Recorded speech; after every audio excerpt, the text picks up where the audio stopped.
Welcome to this introduction to Surah Yaseen, often called the heart of the Quran. This video is based on the analysis found in Tafheem al-Quran by Sayyid Abu La'ala Maududi.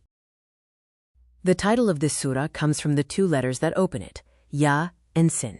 These disjointed letters are known as the huruf al-muqatta'at. Their precise meaning remains a secret, serving as a reminder of the limits of human knowledge before divine revelation. Surah Yaseen was revealed during the deepening twilight of the Meccan period, a time of stiff resistance. The Quraysh were actively mocking the message and opposing the Prophet Muhammad ﷺ with intense hostility, highlighting the urgency of its arrival.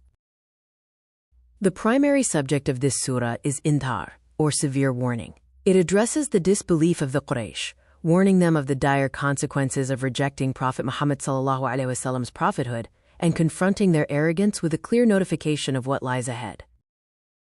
While the tone is severe, the method is intellectual. The surah uses indhar, warning, combined with istidlal, rational reasoning.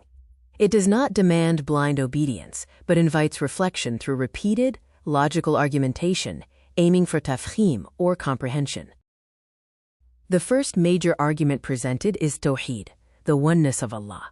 It directs attention outward, appealing to universal common sense. The signs within the structure of the universe, known as athar-i-kainat, necessitate a single designer. The second argument is akhirah, the hereafter. It directs attention inward, proving its reality through universal order and human existence. If Allah created humanity from nothing the first time, recreating them is not difficult. The third argument is risala, or prophethood. It validates the prophethood of Muhammad ﷺ through his selflessness, enduring immense hardship without seeking personal gain. Furthermore, the message itself is inherently reasonable, purely for the people's benefit and well-being. The arguments are accompanied by zajr, or strong admonition. The forceful tone aims to shatter the locks on the hearts. Its purpose is to jolt the listener, so that anyone with the capacity for truth is compelled to pay attention. Why is Yasin called the heart? Maududi distinguishes it from al-Fatiha, which is the mother, or summary of the teachings. Yasin is the heart, because it provides the pulse and vital force of the message.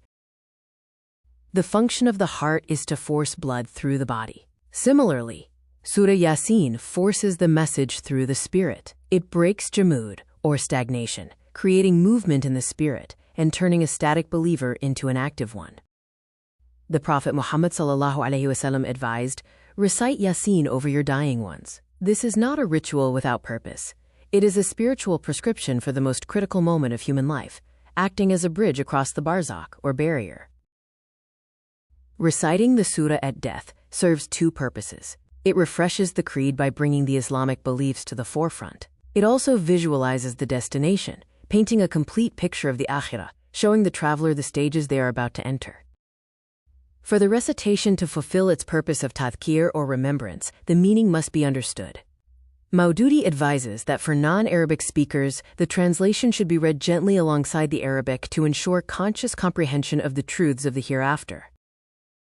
From the mystery of its name to the clarity of its arguments, Surah Yaseen is the pulse of faith. It breaks the locks of the heart in this life and illuminates the path to the next. Indeed, Yaseen is the heart of the Quran,